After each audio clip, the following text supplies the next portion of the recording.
Workers in 6 Canadian provinces are set to see minimum wage increases in 2026, with changes scheduled across different points in the year. These provinces are British Columbia, Ontario, Nova Scotia, New Brunswick, Prince Edward Island, and Manitoba. Together, these wage changes will affect a large number of workers, especially those in entry-level, part-time, retail, food service, and hospitality jobs. At a time when families continue to face pressure from rent, groceries, transportation, and utility costs, even modest hourly wage increases can make a noticeable difference in annual income. Among the 6 provinces, British Columbia will have the highest provincial minimum wage at $18.25 per hour starting June 1, 2026. Ontario will follow with a new rate of $17.95 per hour on October 1st. Prince Edward Island will reach $17.30 per hour on October 1st, while Nova Scotia will move to $17 per hour on the same date after an earlier increase in April. Manitoba will rise to $16.40 per hour on October 1st, and New Brunswick has set its rate at $15.90 per hour. The wage differences between provinces are meaningful. British Columbia and New Brunswick are separated by $2.35 per hour, which creates a gap of more than $3,600 per year for a full-time worker. This shows how much location still affects earning power for minimum wage employees in Canada. Some provinces are also using a two-step increase model. Nova Scotia and Prince Edward Island both raised wages earlier in the year and will raise them again in October. This approach gives workers a second boost within the same year, while helping businesses adjust in smaller stages. Ontario, British Columbia, and Manitoba are using single scheduled increases, while New Brunswick already implemented its increase in April. The income impact becomes clearer when looking at full-time work.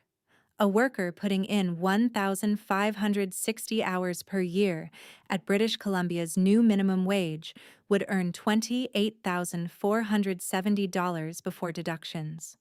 In Ontario, the annual gross amount would be $28,002. Prince Edward Island would reach $26,988. Nova Scotia, $26,520. Manitoba, $25,584, and New Brunswick, $24,804. Prince Edward Island workers are seeing the biggest total increase compared with the rate they started the year with.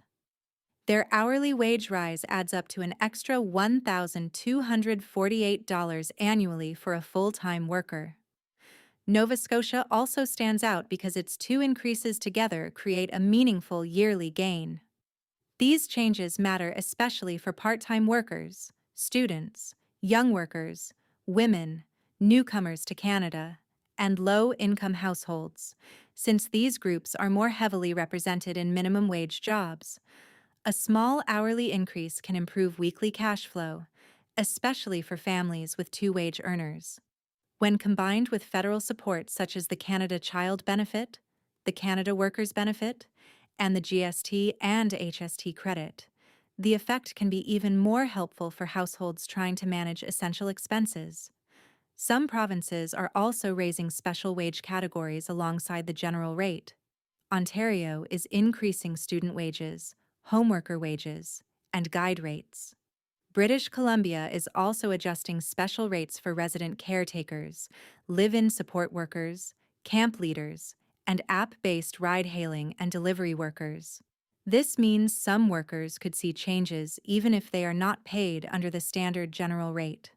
Workers are encouraged to review their pay stubs after the new rates take effect.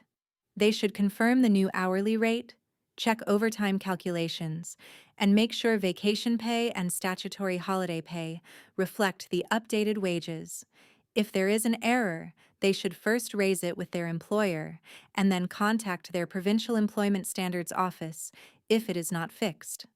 Another important point is the relationship between provincial and federal minimum wage rules.